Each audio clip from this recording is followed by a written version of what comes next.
Hey, welcome to Vance Tried It. Today we're going to be making some slow cooker mac and cheese. Now this is perfect for the summertime, which we're rolling into right now. You don't want to have to heat up your home by running your oven. That slow cooker will cook it really nicely and you don't have to heat up your home in the summertime. So we're going to start off. This was 1 pound of pasta. Now, traditionally, you would use elbow macaroni.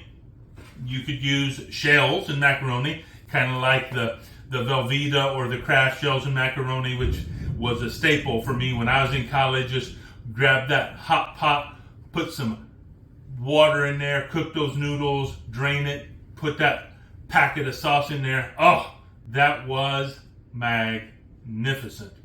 But this is even better. So I like to use these rotini because they add a little texture and add a little space for that cheese to kind of get in there, and then you get extra cheese in every bite. So that's what I like to use. Now I am using a liner for my crock pot, so I want to be aware of that.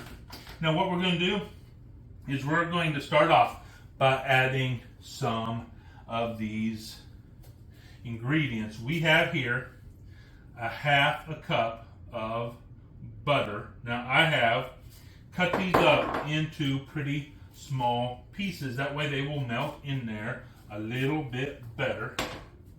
And I also have 3 ounces of cream cheese. Same thing. Kind of cut it up. That way we can kind of spread it out throughout there. Just like this. To that, I'm going to add 1.5 cups of milk. Get that going in there. This is about 2 teaspoons of French onion dip. Just add a little extra flavor and a little extra creaminess in there. And I have here about a teaspoon of spicy mustard. So get that in there. That's not enough to have it be mustardy flavored, but it's just enough to kind of give it that undertone of spice in there and a little bit of tanginess. And in here I have my spices. I have some pepper, some onion powder, some garlic powder, some paprika, and I will put how much of each of those down in the description.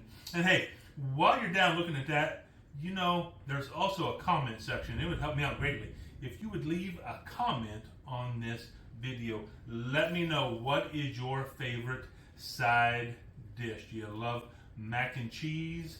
Do you love macaroni salad, potato salad? What do you like when you're having just a nice simple meal? What kind of side do you want? Go ahead and let me know. And hey, while you're down there, go ahead and like this video and subscribe if you're not a subscriber. And don't forget to ring that bell so you get notified every time I put out a new video. We're just going to spread that over there pretty good, right like that. Bada bing, bada bang, bada boom. We also have 1 12-ounce can of evaporated milk. I'm going to put that in the party right there. Now what I have here is 1 egg and 1 egg yolk. And we're going to mix this up really well here. Just like that. We're going to put that in there.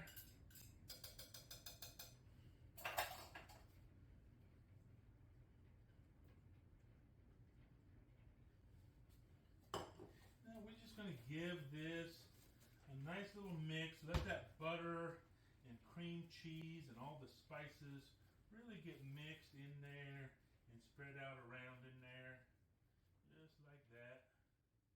And now here's what I'm going to do before I start this cooking. I have here 1 full pound of cheddar cheese. Now I am using a yellow cheddar cheese and a white cheddar cheese, and that's just going to tone down the color of our mac and cheese a little bit. There is a little bit of a different flavor profile, I think, between the yellow and the white, but not a whole lot. But basically, it's about the color. It'll give us the color I'm kind of looking for. And here's the thing, this is really the key to this whole process of making slow cooker mac and cheese. You have to shred your own cheese. You cannot use pre-shredded cheese. Your macaroni and cheese is going to come out stringy. It's not going to be what you want. You have to shred it yourself. So I'm going to use this here. I'm going to put most of our cheese in here. And I'm going to leave just a little bit of both the white and the yellow cheese for a topping to put over the top after it is pretty much cooked. Okay, just going to reserve a little bit of that, just like that. Now, I'm going to stir all this cheese now in with the rest of our goodness in here. Whew! See if I can keep it in the pot. Get it just mixed up as well as you can. Just get that cheese kind of all throughout there. This is going to make just a beautiful cheesy cream sauce right here in our slow cooker. We're going to get some of this spilt out cheese back in the party right here. Just like that. See a big clump of cheese there. Break that up. Oh, yeah. Now I'm going to put the lid on this. It is plugged in, and we're going to set it to low.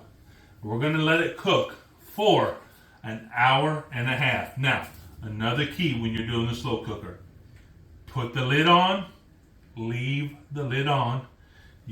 This is a glass lid on mine. You can come look at it if you want to. But don't take that lid off. The whole point is you have that constant temperature all throughout your slow cooker, and it's just keeping it in there. And whenever you take the lid off, you're letting some of that hot air escape, and you're messing up the cook of whatever you're cooking in there. So put the lid on, leave the lid on. We're going to let this go for 1.5 hours. Then we're going to come back. We're going to put our topping on, put the lid back on, let that cheese melt. That'll take about 15 minutes. So in about 1:45, this will be ready. This is a slow cooker recipe, so it is not going to be instant. So start a couple hours before you want it, and then it'll be ready right on time. So I'll see y'all in about 1:45 minutes. Okay, so at 1.5 hours, I stirred this up a little bit, and then I topped it with the cheese, and now it is ready to go. So let's dig in here and just see what we have. I mean, the smell, the look, everything is on point so far. But now, let's see, what does it taste like?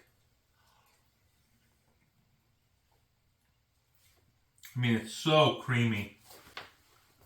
Just has that delicious cheesy flavor.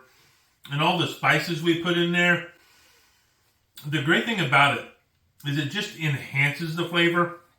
None of them are overwhelming. It'd be really difficult to identify actually any one of them, but they all just work together to just elevate this dish. This is a great mac and cheese. Put it in the crock pot, let it go for a while, and we have it ready to go. Hey, I tried it. You should too.